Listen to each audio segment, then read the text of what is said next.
नसल्यामुळे जरांगे पाचव्यांदा उपोषणाला बसलेले आहेत. त्यामुळं आणि त्याच वेळी पुन्हा ओबीसींची यात्रा तिकडे निघलेली आहे. त्यामुळे मराठवाड्यातलं सामाजिक वातावरण पुन्हा एकदा गढूळून निघलेलं आहे. त्यामुळे मराठा विरुद्ध ओबीसी हा वाद पुन्हा एकदा मराठवाड्यात पेटू पाहतोय आणि त्याची झळ फक्त मराठवाड्यात नाही तर इतरही प्रांतात बसू लागली. राजकीय त्याचे फटके बसू लागले. लोकसभेचे निकाल त्याचं एकदम उत्तम म्हणू नका मी वाईट अर्थाने उदाहरण म्हणता येईल ते. त्याच्यामुळे झालंय काही सगळेच घाबरून गेले करायचं काय म्हणून. पण कोणी बोलत नाही कारण बोललं तर ट्रोलिंग होते. पण सदानंद मोरे आपल्याला माहिती आहे महाराष्ट्रात ज्येष्ठ विचारवंत आहेत, इतिहासाचे अभ्यासक पण आहेत. त्यांनी पहिल्यांदा पुढाकार घेऊन याच्यावर आपलं परखड भाष्य केलेले. आता काही लोक म्हणतील मोरे सरांचा काय संबंध मराठा आरक्षणाशी. तर मला माहिती मराठा आरक्षण ज्यावेळेस फडणवीस साहेबांच्या काळात दिलं गेलं त्या काळात मोरे सरच स्वतः होते त्या सगळ्या प्रक्रियेमध्ये. सर स्वागत तुमचं न्यूज 18 लोकमतमध्ये. सर तुम्ही परखड भाष्य केलेले. खरं तर कोणी बोलत नाही, सगळे घाबरतात. पण हा विषय शेवटी महाराष्ट्राच्या सामाजिक ऐक्याचा आहे म्हणून कोणतरी बोललं पाहिजे. पहिल्यांदा तुमचं अभिनंदन, तुम्ही बोलताय, भूमिका घेताय. मी काय सांगाल आज महाराष्ट्र कुठल्या टोकावर येऊन ठेपलेलं आहे? धन्यवाद तुम्हाला. पहिल्यांदा माझा म्हणजे मी इतिहासाचा अभ्यासक आहे, मी महाराष्ट्राचा अभ्यासक आहे. मला वाटतं एवढंच क्वालिफिकेशन पुरेसे आहे. आणि मी महाराष्ट्रातला मनुष्य आहे. खरं तर महाराष्ट्रातल्या प्रत्येक माणसाला या विषयासंबंधी आस्था असली पाहिजे, कन्सर्न असला पाहिजे.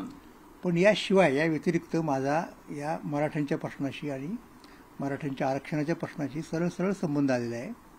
म्हणजे ज्यावेळेला 1917-18च्या दरम्यान मराठा क्रांती मोर्चा नावाच्या त्यावेळेला निर्माण झालेल्या आघाडीनं लाखांचे मोर्चे काढले संपूर्ण महाराष्ट्रामध्ये, काय 50-60 रेकॉर्ड ब्रेक शांततेने वगैरे वगैरे वगैरे.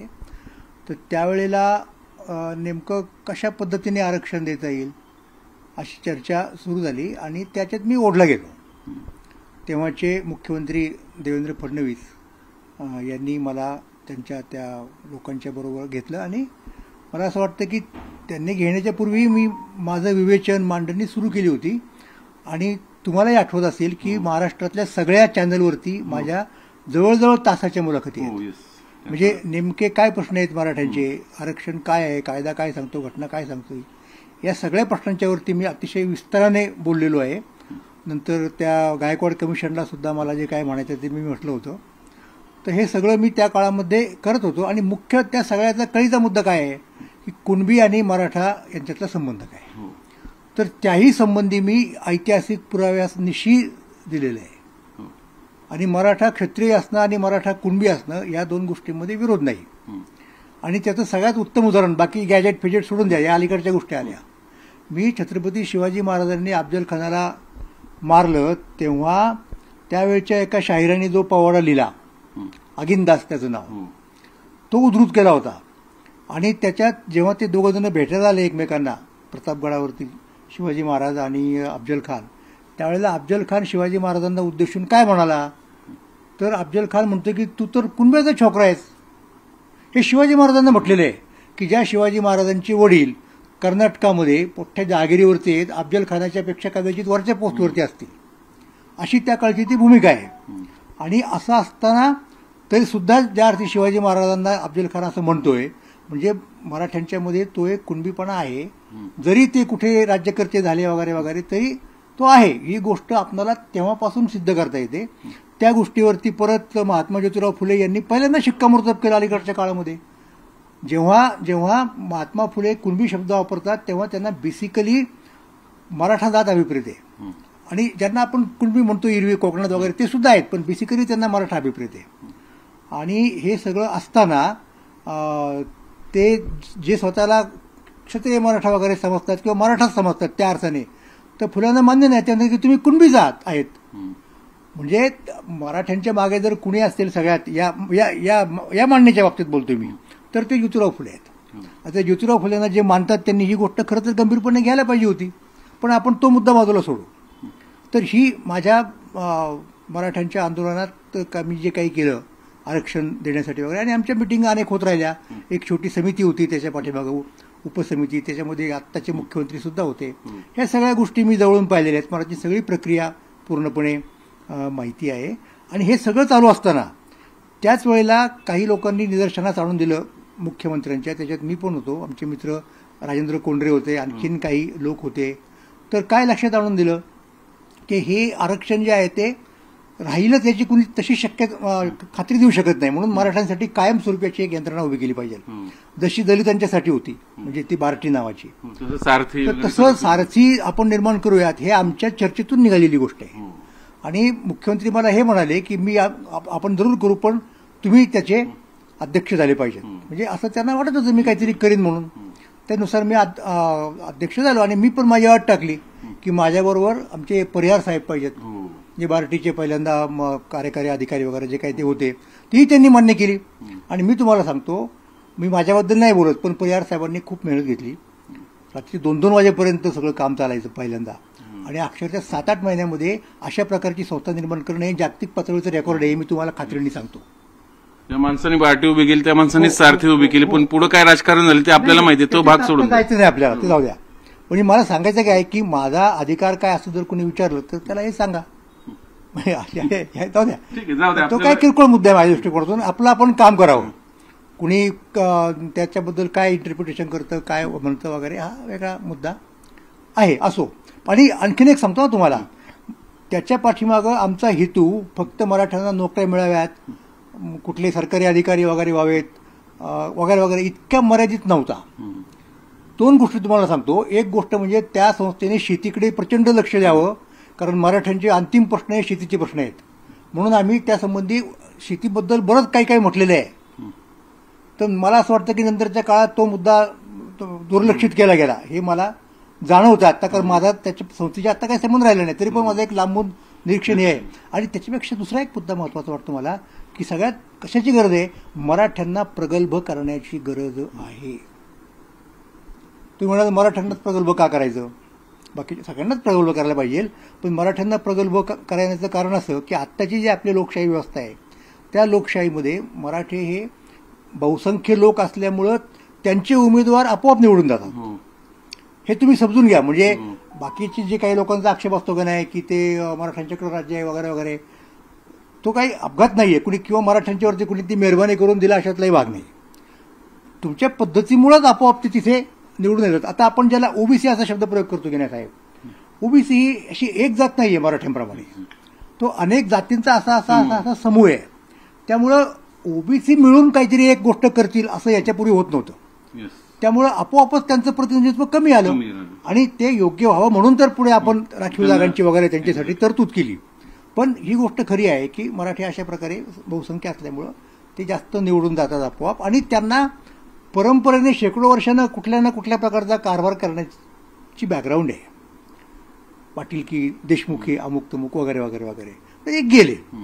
पण आता त्याचा अर्थ लोक असा घ्यायला लागले की राज्यकारभारात मराठी एवढे आहे, त्याचा अर्थ मराठा समाज पुढारलेला आहे. हे फार मोठं मिथक आहे. एक लक्षात घ्या, म्हणजे कसं, कोणत्या अर्थाने हे तुम्हाला सांगतो मी.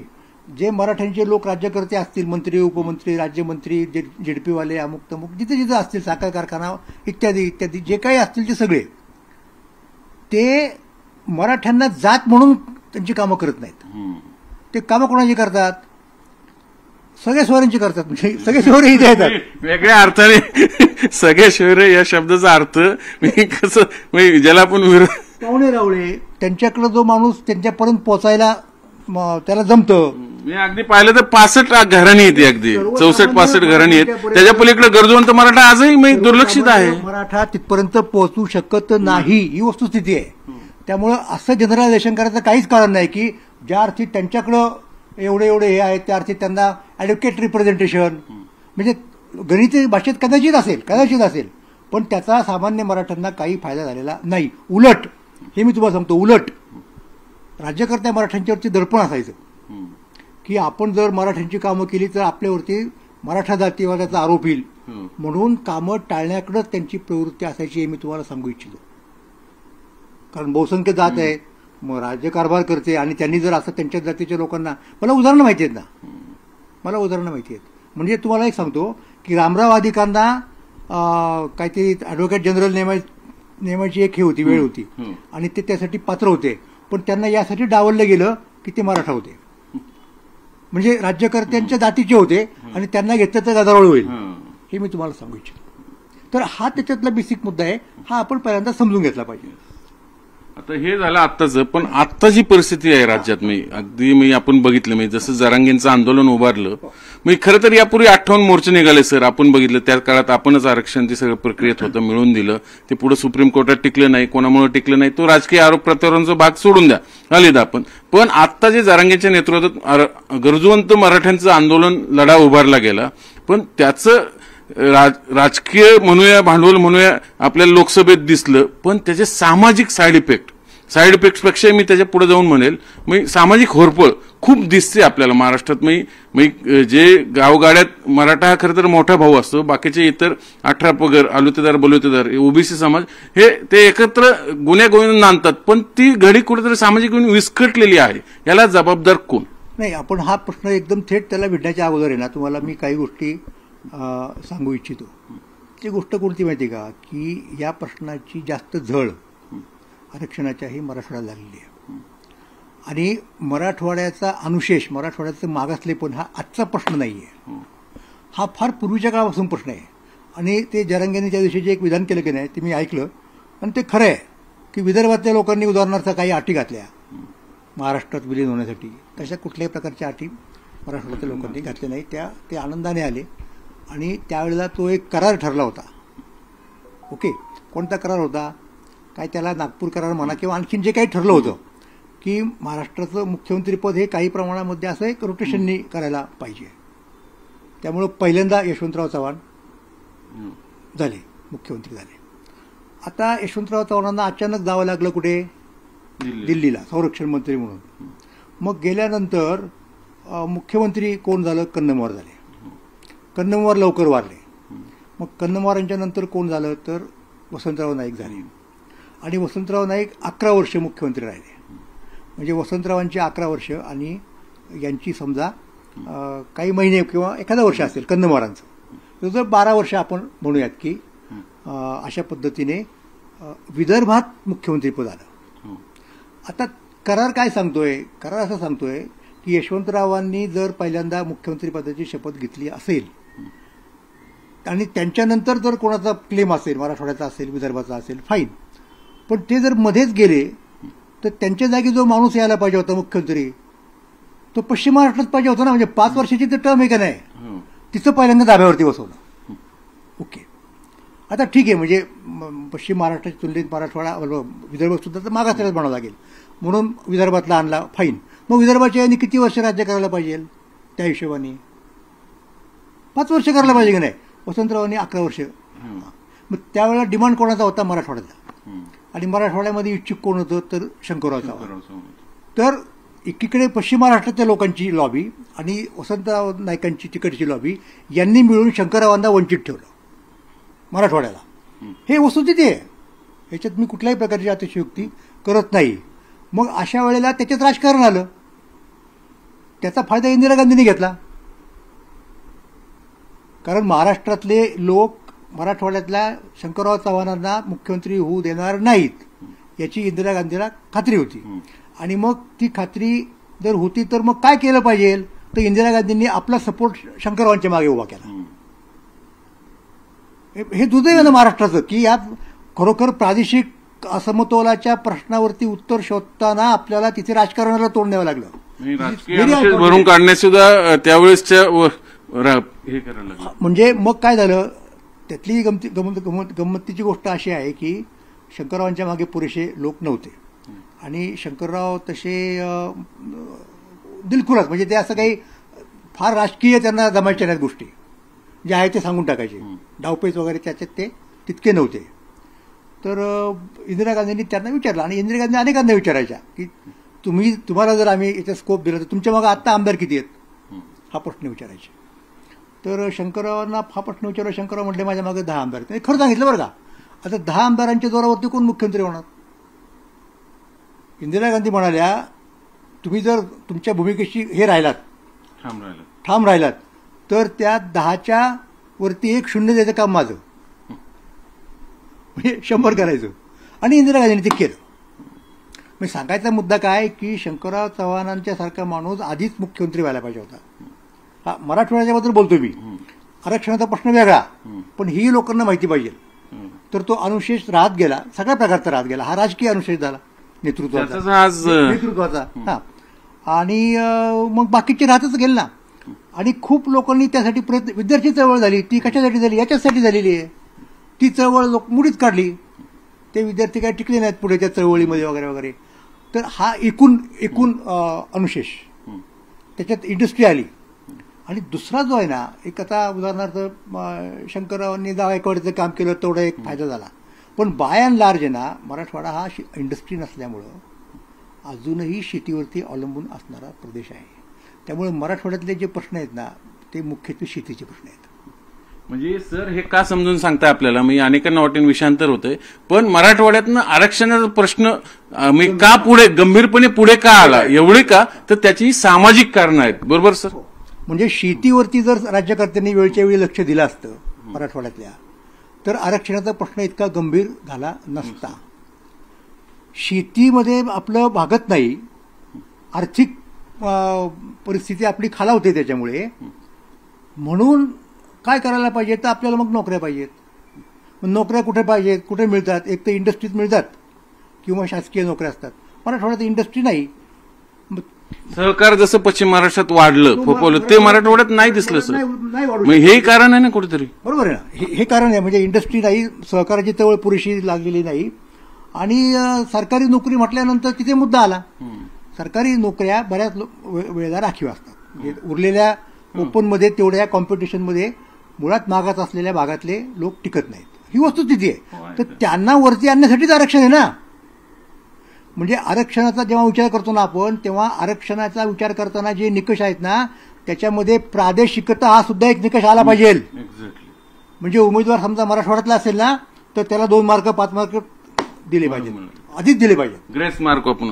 आता हे झालं आपलं. आम्ही गंभीर मुद्दा मानतोय, लक्षात घ्या. तसं काही झालेलं नाही.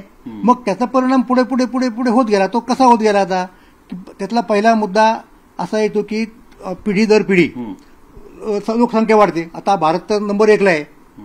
मग पिढ्यांचे प्रमाणे जर लोकसंख्या वाढली, तर असलेल्या शेती तर काही वाढत नाही ना. शेती वाढायची तरतूद नाही आपल्याकडं. तर मग असलेल्या शेतीचे तुकडे पडतात, वाटपाकरण झालं. पिढी दर पिढी वाढत गेले, एकाचे 2, 2चे भाऊ, 4 भाऊ, 5 बहीण झालं. आता त्याच्यात बरीच भर म्हणजे काय झालं, अलीकडच्या काळामध्ये मुलींच्या हक्काची गोष्ट निर्माण झाली परत. म्हणजे त्यांनाही परत त्याचं हे द्या, त्याच्यामुळे आणखीन तुकडे पडणार ना. मग अशा वेळेला मराठवाड्यातल्या शेतीवरती अवलंबून असणाऱ्या लोकांनी, त्याच्यात मराठ्यांची बहुसंख्या आहे, काय करायचं. आता लोक काय सांगतात, तत्वज्ञान सांगतात बरं का, की हे जे आहे ना, काय त्याचं नाव, आरक्षण, हे सामाजिक मागासलेपणासाठी आहे. मराठवाड्यातली लोक सामाजिक गरिबी हटाव प्रोग्राम नाही, हा एक असतो आवडता शब्दप्रयोग आहे, गरिबी हटाव प्रोग्राम नाही. अरे बाबा, पूर्वीच्या काळात मागासलेपणाला जबाबदार असणारी एक समाजव्यवस्था होती, आणि म्हणून केवळ त्या समाजव्यवस्थेचा विचार करून मागासलेपण ठरवणं हे मान्य आहे. काही कुणी त्याच्याबद्दल आक्षेप घेणार नाही, अजूनही घेत नाही. पण आता त्या प्रकारची समाजरचना आहे का हो, त्या प्रकारच्या तितकी कडक आहे का, नाही. खूप खूप निर्बंध सुटे झालेले आहेत पहिल्यांदा. त्यामुळं आर्थिक फॅक्टरला महत्व दिलंच गेलं पाहिजे, कारण ते बेस आहे. पैसे नसेल तुम्ही शिकणार कसं, कोण तुम्हाला ऍडमिशन देणार. सर मग त्यावर एक उत्तर काढले केंद्र शासनाने, EWS नावाचं, म्हणजे 10%. मग ते का नाही म्हणे, न्यायालयाने मान्य केलं आहे ना. नाही, मान्य केलं. आता EWS सगळ्या देशभरात लागू. म्हणजे ते याचं म्हणताय तुम्ही, मी त्याच्या अगोदरचं म्हणतोय. म्हणजे अगोदरच्या याच्यामध्ये तो मुद्दा होता, तर ते न्यायालयाने पहिल्यांदा एक, आणि हे जे दुसरं मान्य केलं ना, त्याच्यामध्ये 10% फक्त आहेत. त्यातले 8.5% मराठा समाजाने घेतलं असं सांगितलं जातं आता ओबीसीकडनं, लोक मांडतात. आता या प्रश्नाचा विचार आंदोलनकर्त्यांनी केलं की नाही मला माहित नाही, पण तो महत्वाचा एक मुद्दा होता. त्याचा विचार खरं तर करायला पाहिजे होता. म्हणजे आता परिस्थिती कशी आली माहिती का, म्हणजे आपणच आपल्या एका सापळ्यात कसं सापडतो. समजा तुम्हाला मागास ठरवलं, तर मग तुमचं ते EWS जाणार ना, गेलं ऑलरेडी. नाही म्हणजे मग असं असेल तर तुम्ही एकाच वेळेला 2-2 कॅटेगरीमध्ये क्लेम नाही करू शकत. मग आता तो प्रश्न निर्माण झाला. म्हणजे आंदोलनकर्ते जरांगेचं म्हणणंच ते आहे, आम्हाला तिन्ही याच्यातनं ऑप्शन द्या, असं कसं होईल. मी म्हणेन, पण तसं करण्याला कायद्याचं पाठबळ आहे का, हा पहिला मुद्दा आहे ना. तो प्रश्न सोडून घ्यावा लागेल. केवळ राज्यकर्ते नाही ठरू शकत ही गोष्ट. अगदी उद्या जरांगे पाटलांना जरी तिथं खुर्ची बसवलं समजा, आणि त्यांनी असा आदेश काढला किंवा ठीक आहे मराठ्यांना तिन्ही ठिकाणी तुम्ही हे द्या, तर कुणीतरी कोर्टात जाणारच ना. मग ते कोर्टात हे टिकणार आहे का? हा शेवटी सगळ्यात महत्त्वाचा मुद्दा आहे. कसं आहे की उपोषण मोर्चे हे ज्या गोष्टी आहेत ना, त्यांचा परिणाम राज्यकर्त्यांच्यावरती होतो म्हणजे होतोच. मोठा समाज असतो, त्यांची मतं त्यांना पाहिजे असतात, मग आपोआप तो परिणाम होतो. पण जेव्हा प्रश्न पुढच्या टप्प्यावर जातो, इथून न्यायालयात जातो, तेव्हा न्यायालयावरती उपोषणं मोर्चे, तुमची लोकसंख्या किती आहे यांचा परिणाम शून्य होतो. तुमच्या किती आत्महत्या झाल्या, म्हणजे आत्महत्या हा महत्त्वाचा मुद्दा आहे, पण आत्महत्येचा जेव्हा तुम्ही समावेश करू शकाल नीट मागासलेपणाच्या निकषामध्ये, तेव्हा ते प्रभावी ठरेल ना. ते मागच्या वेळेला तरी न्यायालयाने मान्य केलेलं नाही. मग अहो साधा मुद्दा आहे की माणसं मरणं जास्त महत्वाचं आहे, गंभीर आहे, की मागासलं जास्त महत्वाचे आहे. मग मरणाऱ्यांच्यासाठी तुम्ही काय करणार? का मरतात? मरण्याच्या पाठीमागचं एक कारण ते मागासलेले आहेत. म्हणजे कुठल्या अर्थाने मागासलेल्यांना विद्या कमी असते, समजून घ्या मुद्दा. आणि मग विद्या कमी असल्यानंतर परिस्थितीला तोंड कसं द्यावं, हा जर मार्ग नाही आपल्या पुढे पर्याय मोकळा, तर दुसरा काही शोधता येतो का? याच्यासाठीची मूळ अविद्या नावाची गोष्ट आहे, जी फुल्यांनी सांगितली. अविद्या हे मागासलेपणाचं कारण आहे, आणि मराठवाड्यामध्ये तीच नेमकी म्हणजे विद्या नाही आहे. त्यामुळं बाकीच्या ठिकाणी कदाचित पश्चिम महाराष्ट्रात तुम्ही वेगळे निकष लावा, म्हणून प्रादेशिकता महत्वाची आहे. मराठवाड्यातलं मागासलेपण ठरवताना आपल्याला वेगळे निकष लावावे लागतील. आता मुद्दा म्हणजे हे तर माझं म्हणणं क्लिअर झालं. हा, मग आता ते कसे लावायचे वगैरे, आता हा प्रश्न कायद्याचा ठरतो. तर त्यासाठी कायदे तज्ज्ञांनी एकत्र येऊन, लक्षात घ्या, घटना तज्ज्ञांनी एकत्र येऊन शासनकर्त्यांना हे पटवून दिलं पाहिजे. आणि ते पटवून तुम्ही मोर्चाने नाही देऊ शकत, उपोषणाने नाही देऊ शकत, हा आर्ग्युमेंटचा मुद्दा असतो.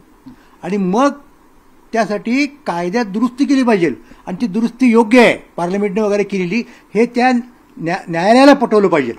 अशी ती प्रक्रिया आहे.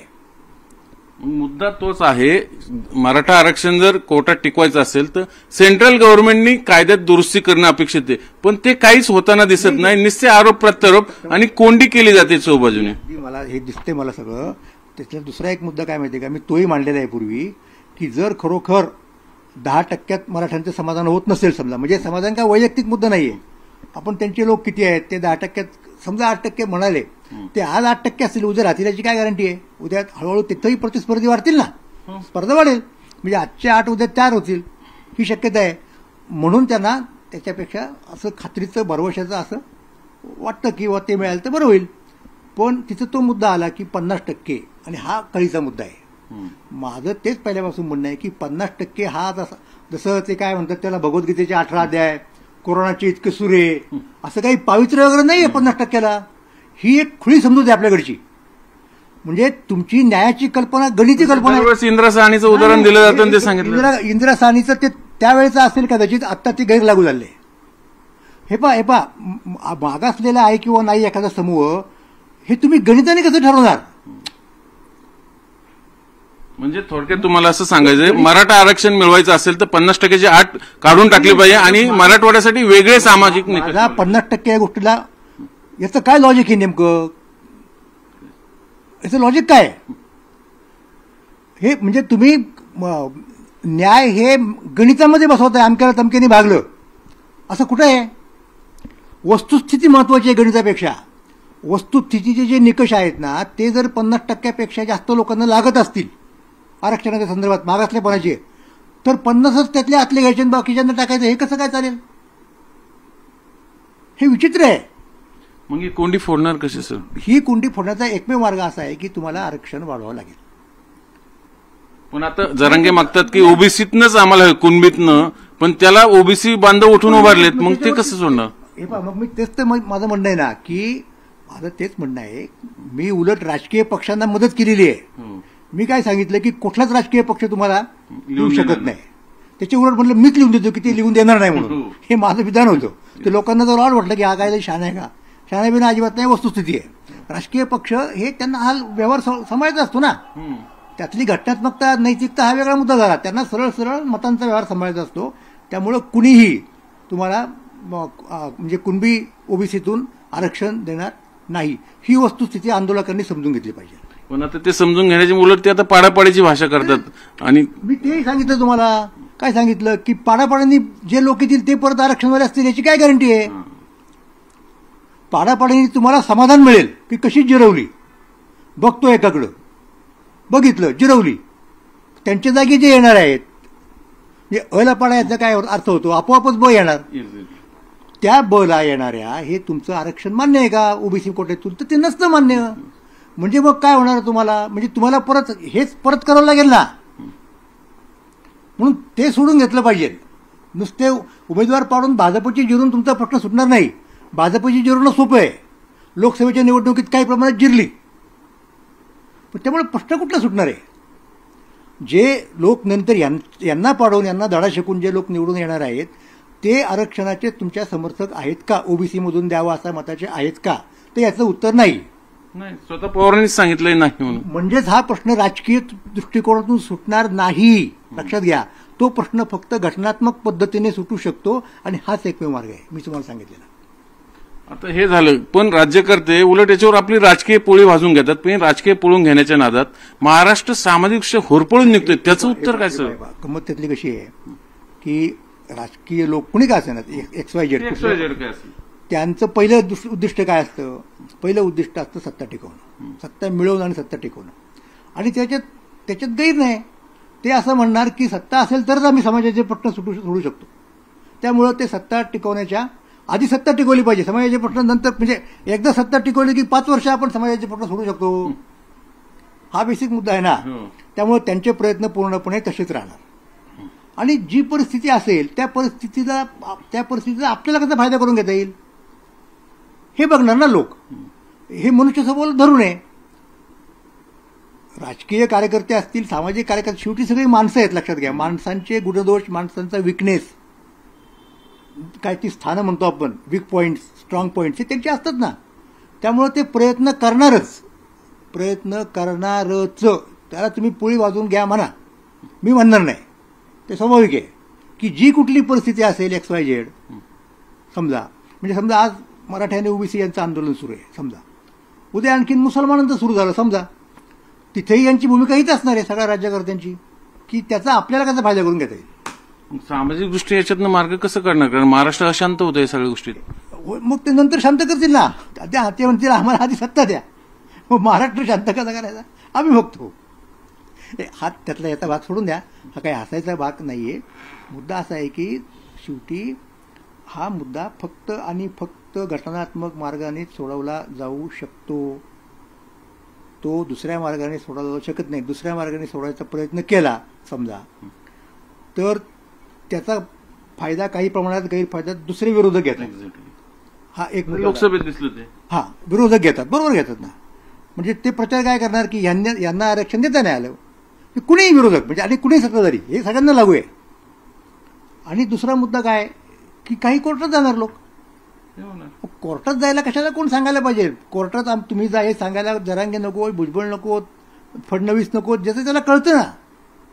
म्हणजे असं आता का दुर्दैवाने काय झालं तुम्हाला सांगतो, आत्ताचं जे चाललेलं आंदोलन ते व्यवस्था केंद्रित होण्याच्या ऐवजी व्यक्ती केंद्रित झालेलं आहे.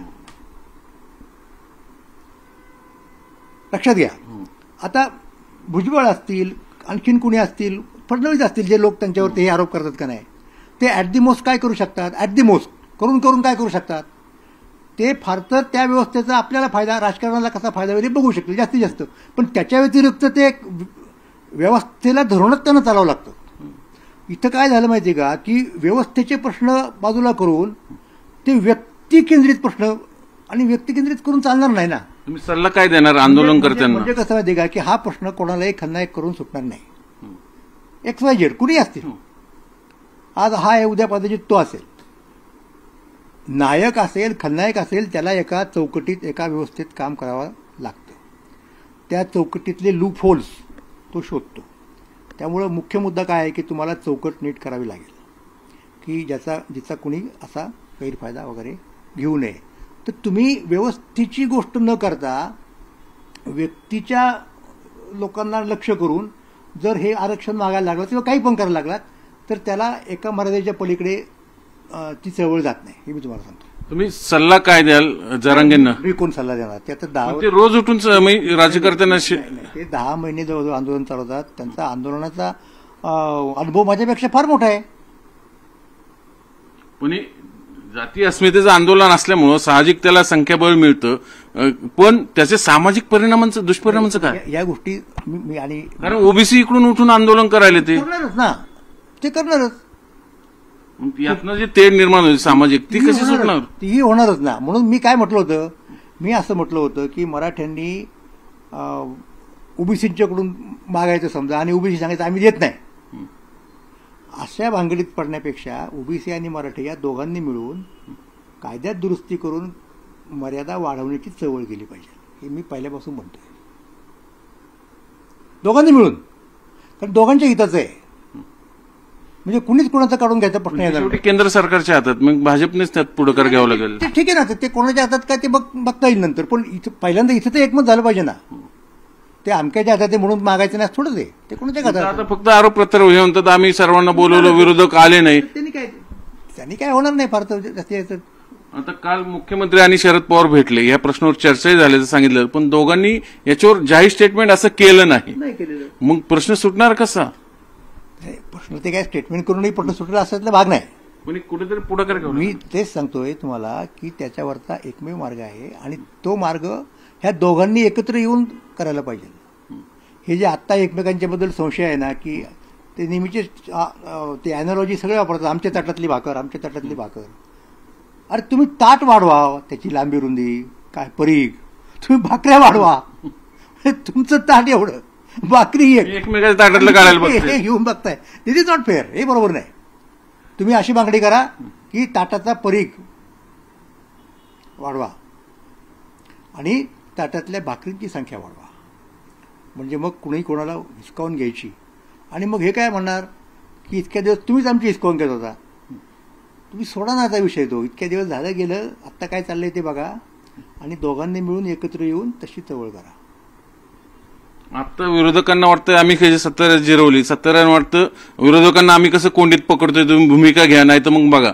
पण आणि आंदोलकांना जरांगेंना वाटतंय की मी कशी दोघांची हे करतोय, माझं कसं महत्व वाढतंय, पण त्याच्यात महाराष्ट्राचं नुकसान होतंय, कोंडी होते. ईश्वराच्या जीवनाची प्रार्थना आहे की तिघांचंही महत्व वाढावं, सत्ताधाऱ्यांचं वाढावं, विरोधकांचं वाढावं आणि जरांगेंचंही वाढावं आणि त्यातून काहीतरी निष्पन्न व्हावं.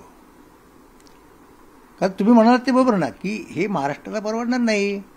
अशा प्रकारची जर समजा तुमच्याकडे जर वातावरण निर्माण झालं तर मग कुठलीच गोष्ट इथून पुढे नीट होणार नाही. प्रत्येक ठिकाणी हे येईल, असं अडवं येईल सगळ्यांना आणि एकमेकांच्याबद्दल संशय वगैरे वगैरे, हे चांगलं नाही ना. तुम्ही गावगावचे समाज बांधवांना काय आव्हान करा, दोन्ही बाजूचे म्हणतो मी केलेलं आहे, हेच केलेलं आहे की या अशा मार्गांनी प्रश्न सुटत नसतो. कुणीही अशा पद्धतीने आरक्षण देणार नाही. ही काळ्या दगडावरची रेग आहे.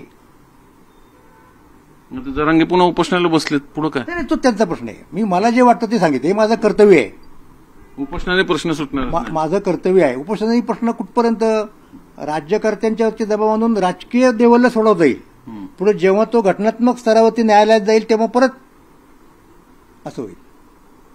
त्यामुळे तो एकमेव मार्ग आहे. पुन्हा एकदा सगळे राजकीय पक्षांनी, सर्व पक्षांनी एकत्र बसूनच याच्यावर एकमुखी डिमांड करावी. पक्षांपेक्षा ह्या दोघांनी, भुजबळ आणि जरांगे. नाही वैयक्तिक नाही, मी वैयक्तिक भाषेत बोलतच नाही. मला फडणवीस मी ओळखत नाही, मी फडणवीस ओळखत नाही, मी भुजबळ ओळखत नाही, मी जरांगे ओळखत नाही. दोन्ही बाजूचे लीडर म्हणून आपण व्यवस्था ओळखतो. हे त्या वेळेला त्या व्यवस्थेमध्ये महत्व प्राप्त झालेली मंडळी आहेत, त्यांच्या कर्तृत्वाने किंवा वेगवेगळ्या फॅक्टरनी. पण तुम्ही त्यांच्यावर कॉन्सन्ट्रेट केलं ना, तुम्ही गावात गेला, तुम्ही व्यवस्थेकडे लक्ष द्या. कुठलंही आंदोलन खरं तर व्यक्ती केंद्रित असू नये, हा मुद्दा आहे. पण इथं तेच होताना दिसतंय आणि त्याचे साईड इफेक्ट आपल्याला दिसत आहेत. सर मग ते पर्सनल याच्यावरती येतं ना, शिवीगाळी करतात एकमेकांना. हे बरोबर नाही. शिवीगाळीने थोडेच प्रश्न नाही सुटणार. मी तेच म्हणतोय. मी आणि सगळ्यांना म्हणतो मी, म्हणजे कुठल्याही एका पार्टीला माझं बंधन आहे. फरक काय पडतो की बाबा यांनी समजा थोड्या जास्त दिल्या असतील, यांनी 10 दिल्या असतील तर यांनी 8 दिल्या असतील. पण हे समान कार्यक्रम आहे दोघांच्या बाबतीमध्ये. काय ते किमान समान काय म्हणतात तसा यांचा समान कार्यक्रम असा आहे की काय, अशी शंका यायला लागली मला. ना शिवेगाळीने प्रश्न सुटणारे, ना पाड्यापाडीने प्रश्न सुटणारे, तर एकत्र येऊन त्याच्यावर कायद्यात्मक, आणि हाच मार्ग आहे, बाकी दुसरा मार्ग नाही. म्हणजे कोणता, मी तुम्हाला पहिल्यांदा मी सगळं रिपीट करतो, हा घटनात्मक मुद्दा झाला. पण त्याच्या अगोदर मराठवाड्याचा एकूणच अनुशेष भरून काढायचा. स्पेशल झोन मराठवाडा,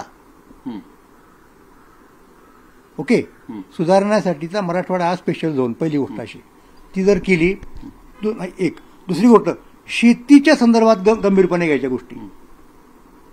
प्रश्न पुन्हा शेवटी हा मातीशी आहे, मातीशी आहे, जातीशी नाहीतर मातीशी, हे कोणी लक्षात घ्यायला तयार नाही. काही शेतकऱ्यांच्या पोरांना शहरात जाऊन आपल्या मातीची नाळ तोडून घेऊन तिथं उड्या मारण्यात स्वारस्य नसतं. तिथं नीट होत नाही, तिथे आर्थिक उत्पन्न होत नाही, तिथे प्रतिष्ठा मिळत नाही. मागासलेपणातच भाग आहे ना प्रतिष्ठा नसणं. प्रतिष्ठा नसणं मागासलेपणाचा का एक कादंबरी आहे बघा, मी वाचली, एक मला वाटतं सातारकडच्या मान देशातल्या बाई आहेत, त्याने कादंबरी लिहिली आहे की त्या मुलाचं लग्न लागत नाही, होत नाही. शेतकऱ्याचं असतं ते, म्हणजे मराठ्याचं असतं. मुली देत नाहीत शेती करतो म्हणून तो काय करतो माहिती का, त्याला तर शेती करायची असती, त्याला शेती करायची असती, पण आता काय करायचं, लग्न पण केलं पाहिजे. मग तो पुण्यात येतो आणि कुठली तरी नोकरी पटकावतो, म्हणजे मिळते, म्हणजे कष्ट केल्यानंतर इकडून तिकडे 10,000 रुपये आता मिळते. आणि मग तो बायोडेटामध्ये येतो की नोकरी मिळते, त्याला लगेच नोकरी मिळाली, त्याचं लग्न झालं. लग्न झाल्यानंतर ते नोकरी सोडतं आणि इथे येतं गावात परत, म्हणतो मला शेती करायची, बायकाला होतं नांदायचं, नांदायचं नांदू नको. अशी कादंबरी आहे.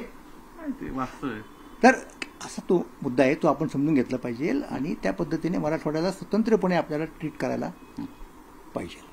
सारांश सांगा शेवटचं सगळ्या घटकांसाठी. सामाजिक एक विचारवंत म्हणून हे सांगितलं तुम्हाला मी, म्हणजे मराठवाड्याला एक स्पेशल झोन ट्रीटमेंट त्याच्यामध्ये. मग शेतीला अत्यंत महत्व द्यायचं आणि शेतीची सुधारणा कशी होईल. इंडस्ट्री वगैरेच्या बाबतीत मी बोलणार नाही, कारण खूप लोक इंडस्ट्रीबद्दल बोलतात, तो वेगळा मुद्दा आहे. आणि परत तो मुद्दा येतो इंडस्ट्री, तर कधी आता मराठवाड्यातलं असं वातावरण कायम राहिलं तर इंडस्ट्रीवाला कोण तुमच्याकडे येऊन इंडस्ट्री घालेलो, मला सांगा ना. इंडस्ट्रीसाठी शांतता पाहिजे, हे आंदोलनकर्त्यांनी समजून घेतलं पाहिजे, सगळ्यांनी. आणि म्हणजे मराठवाड्यात काय सगळीकडे इंडस्ट्री येत नाही असं नेहमी म्हणत असतात विरोधी पक्षाचे लोक, पण त्याचं एक कारण शांतता नसते, हे पण असतं ना. आणि शांतता ठेवणं हे दोघांचं काम आहे, विरोधकांचं आणि सत्ताधाऱ्यांचं पण. हा झाला मुद्दा इथला महाराष्ट्राच्या स्तरावरचा. आणि व्यापक स्तरावरचा घटना दुरुस्त करून 50% मर्यादा वाढवायची, हा असू शकतो. खरं तर सरांची मुलाखत थोडी प्रदीर्घ झाली, पण ती गरजेची होती, कारण महाराष्ट्र सध्या ह्या आरक्षणाच्या आंदोलनामुळे काहीसा अशांत झालाय. त्याला शांत करायचं असेल तर उपाय काय, एक सरांनी विचारवंत म्हणून, महाराष्ट्राचे ते अभ्यासक नाही तर ज्येष्ठ विचारवंत आहेत, त्यांनी सामाजिक अँगलनीच आपल्याला त्याची कारणं सांगितली आणि नुसतं कारणं सांगितले नाही तर त्याच्यावरचे सोडवणुकीचे उपाय सांगितलेत. आशा करूयात राज्यकर्ते, आंदोलनकर्ते, सत्ताधारी आणि विरोधक हे गांभीर्याने सरांची मुलाखत पाहतील आणि याच्यावर काहीतरी उपाययोजना करतील किंवा अंमलबजावणी करतील, कारण शेवटी हा महाराष्ट्राचं सामाजिक विण जी आहे ती टिकली पाहिजे. व्हिडिओ जर्नलिस्ट गणेश कदमसह चंद्रांत फुंदे, न्यूज 18 लोकमत, पुणे. सगळे सोयऱ्यातनं आरक्षण द्या हा राज्य सरकारने दिलेला शब्द पाळला नसल्यामुळे